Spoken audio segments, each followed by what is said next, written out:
I said I'd do it, and I'm doing it. So, that's it. We are finally automating the bloody... Actually, let me just do this quick. Yes, we're doing the automation of trial chambers, because I'm finally doing it, because I said I would, and so I'm doing it. And that's that. Final. But, for anyone wondering, yes, so just come back to... Anyone wondering, yeah, this... Why am I in creative? Well, this is a copy world, so don't be alarmed. Today we're going to be testing the trial chamber mechanisms so that I can automate them in the actual world when it comes to it.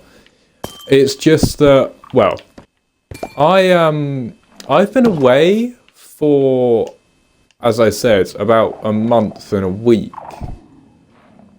I took 2 weeks away travelling, and then some stuff came up before I went travelling, and then I had some modelling job after travelling, and then I've had work as well, so everything's been a bit busy, but it was also good to get a break. It's also just been a while since I've been away from this, and there was also an episode project that I was working on before I went, and then it's kind of just smoothed out because I've caught up with everything, and it's all kind of like merged back into normal, but with like a bit of extra, because I've been away, had these experiences, done all this stuff. So I believe we should be here now.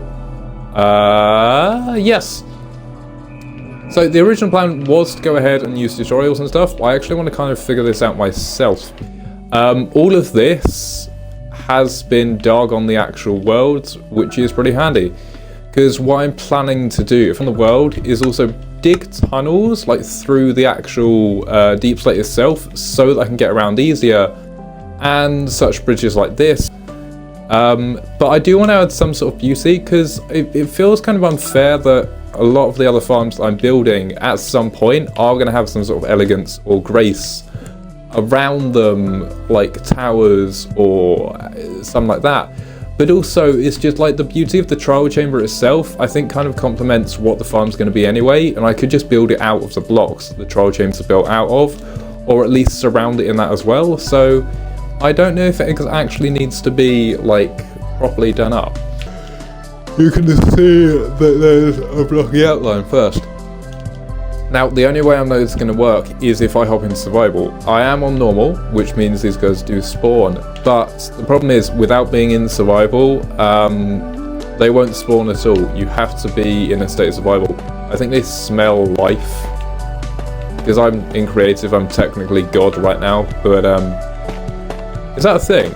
Because it's not the mobs, is it? It's the spawners. Boggins spawn in swamps, right, as well. I'm not being stupid, right? They spawn in swamps as well. It's a new mob. Oh yeah, also one of the other things. While I was away, Berlin and travelling and stuff, I think the update for the bundles came out. But I'm actually quite intrigued, because I did make a short a while ago about them, but I think I may have been completely wrong about them in that short, and hyping them up way too much. But the way this is going to work is basically how this whole system works, I guess, is the spawners here, right? They spawn when I'm in survival at a certain distance. There's going to be glass here so they can't like reach me, but I can still see them actually dying, so I know the farm's working.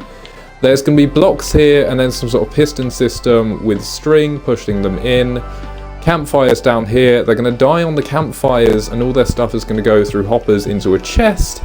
And then directly underneath this thing here, we're going to have a minecart hopper, which is going to suck all the items out the top of here, and into another hopper into a separate chest, which is where we'll deposit all our trial keys and / ominous keys, depending on the ominous bottles that you drink.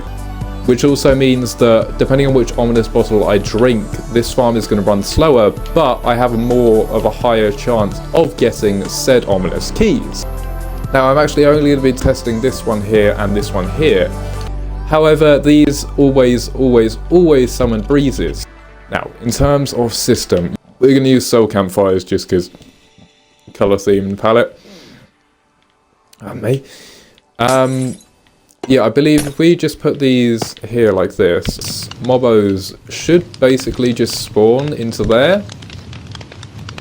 Or not. No, they won't. These need to be further down, and there's the trapdoors under. It's going to be like a very old mob farm. It's incredibly basic mechanics, but it does take some thinking, especially to keep it like this compact as well. Break these next couple blocks down here, and then just chuck a chest in. Actually, we'll chuck a barrel in, because they're better. Barrels are better, because you can open them from any place. Chests, if you put them on top of each other, you can't open. Barrels, you can. Shulkers, you can't open them if you put them in a certain way. Barrels are obsolete, except you can't double barrels, which is annoying. Although I guess they are like non-portable shulkers, so yeah, everything else there are ups and downs, but this one has the best in terms of storage. Not in the wide expanse, you'll need a lot of them. But again, you can put them any which way and you can open them. Chests, no fucking way. Also, barrels, great for decoration, especially with spruce. And strip spruce as well, so that's very handy. What we're actually going to do is break this rail. Campfires wise, we need to put them one block further down, like this. Put what is it? Trapdoors? Yeah, it's trapdoors, isn't it? Trapdoors, so the mobs think there's a block there on this edge here, which should not stop the smoke at all. The campfires in last, to be honest. That'll also stop the minecart spinning out, to be honest. They'll fall onto there. These all need to have hoppers underneath them too. And then all of these, we're just gonna line barrels along as well. So what we're gonna do is grab some obsidian, some slime, and some sticky pistons, as well as some string. And a couple of tripwires. So, we need some string, some tripwires. I'm going to do 2, because we're going to need 2 in the actual farm. What we're then going to need to do is basically break the blocks underneath here, because otherwise the others will get dragged with it and the machine will break, because it's not going to work properly. These need to be terracotta, any type of terracotta really. Stained terracotta, or obsidian, or some kind of removal block that works with pistons in this version of Minecraft. This is the problem, like anything like this is I think ahead going, you know what, this is going to work amazingly. I actually go to build it and I've got a whole load of problems here that aren't really going to play out too well. Because how are they meant to step on this if it's back there?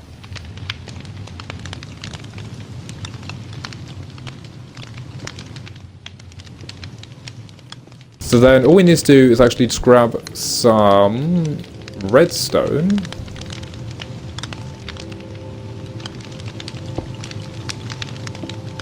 And run that all the way up to here, and then all the way back round to here as well. Because now what's going to happen is when those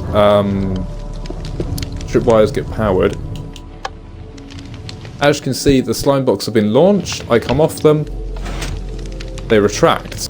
Right, I'm quickly going to pop into survival, head up over towards this thing, and there you go. Oh, so as it turns out, they do pretty much... Yeah, I knew this was going to be a problem.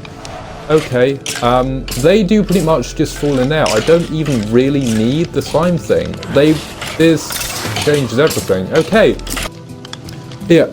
Am I stupid? I only noticed like a couple months ago that prismarine pulsates in different colours. Has it been like that forever and I've just never noticed? Or is that like an actual thing that's changed since 1. Whatever? Because I was really surprised by it, to be honest. Like, genuinely really surprised. I literally had no idea it existed. And it's why it's the top block of the tower. Because it pulsates and kind of adds kind of like a cool effect. So, look, right, I'm not saying all things that happen are bad or good. That is a horrible statement to say. But, no, you can never put but after that. For most of the bad things that happen, there's some very, very bad things that have happened. No, I can't really. That's bad. Think about it this way. I'll give you an example. Actions like ripple throughout like everything, right? So like one thing could be like completely disrelated to another, but it could actually be related because of good and bad. I guess the way that I kind of look at it is, if a day starts off really good, it's going to end up badly. And if a day starts badly, it's going to end really good. But sometimes it's like a whole week can be amazing, and then another whole week can be really, really, really shit. And then like 2 weeks can be incredibly shit, but one day or 1 week can be stupidly bloody amazing. So like it kind of balances out in a way. And I think it all has to do with manifesting. There's this idea that you can kind of, whatever you manifest, whatever you think is going to happen, more and more and more, it will eventually happen. It does help sometimes. It does help. Especially with depression. Anyway, coming back to the video. Yes, we now know that this actually does work, which I'm very happy about. And we got a key out of it as well. So we know that this system works. We don't even need to use like any redstone. This is basically fully auto with no redstone.